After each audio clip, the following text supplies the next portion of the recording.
ఒక ఎగ్జామ్ జరిగితే ఆ ఎగ్జామ్లో వచ్చిన క్వశ్చన్ ఏంటంటే, మీ అమ్మకి ఇష్టమైంది ఏది, మీ అమ్మకు ఇష్టం కానిది ఏది అని 3వ తరగతి పిల్లోడో 6వ తరగతి పిల్లోడో ఎగ్జామ్లో క్వశ్చన్ వచ్చిందట. వాడు దానికి ఏమైనా ఆన్సర్ రాశాడో ఒకసారి చూడండి.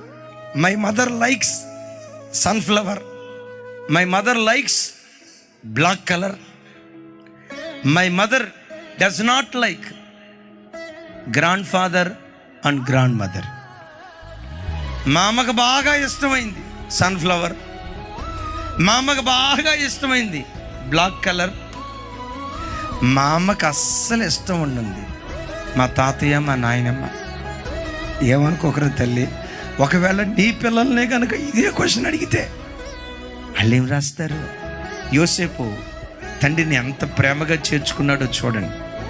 వృద్ధాప్యంలో తండ్రి వస్తే 17 సంవత్సరాలు తన తండ్రిని చూసుకొని చనిపోయిన తర్వాత బహు ఆర్భాటంతో కనాను దేశంలో యాకోబును సమాధి చేసినట్లుగా లేఖనాల్లో చూస్తున్నాం. విచిత్రం, యాకోబు యోసేపును చూసింది 17 సంవత్సరాలు, యోసేపు యాకోబును చూసింది కూడా 17 సంవత్సరాలు.